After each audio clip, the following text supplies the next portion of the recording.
November 28, 1942. Dear Margie. Here it is Sunday again, dear, another week closer to seeing you. Think, a whole week, I can hardly wait. What do you want to do, dear? A week away is a long time and Christmas comes right in the middle of my leave. The thing is, can you get enough time off to go to Haileybury? If not, I will certainly be down and we can go up in February. You decide, as after all you are the one that must arrange for time off. As I told you in yesterday's letter that I was going to Peterborough or Pembroke, I don't know which it is. However, it broke the monotony of the camp. Another lad and I had a swell meal and a bottle of rye for the occasion. Landed back on the 12 o'clock bus.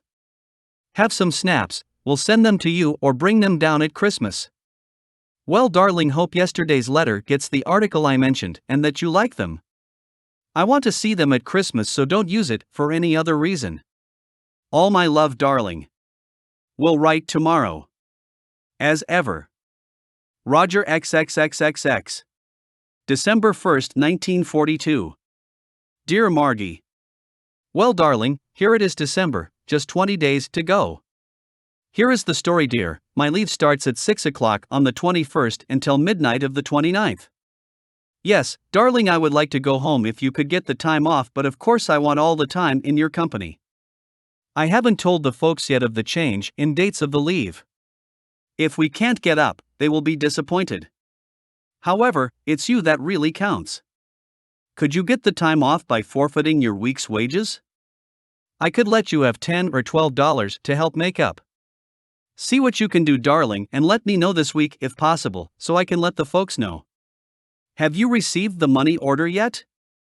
I hope so, but let me know so I can check up if necessary. You mentioned my ski boots, dear. They should be in good shape as I only wore them the couple of times we skied last winter. We have snow here now, but hardly enough to ski in this country. However, if we go north, we will have them shipped up so we can get a little skiing and maybe some skating as well. We received our results of our tests to date. I got O in rifle, which means somewhere between 60% and 75%, and an A in mapping, which means over 75%. We get field tactics and engineering this week, and that is tough, so many little things to remember. On top of all this, I am on fire picket starting Sunday night. We have had 2 calls to date, one last night just as we were in bed and one tonight at supper time. Then a fire practice after supper, so you see I have had a busy time. I haven't had a chance to do an hour work on my drafting course, so we'll have to let it slide a little this week as the Army studies are more important right at the present. Well, dearest, no letter from you today. You mentioned sending a parcel last week. Have you sent it yet? There is something screwy about my mail, I do believe, as the second letter you mailed me with the $1 in it is the only one I have not received. Hoping for a letter from you tomorrow, darling. All my love to the sweetest girl on earth. As ever. Roger XXXXX. December 2nd, 1942. Dear Margie.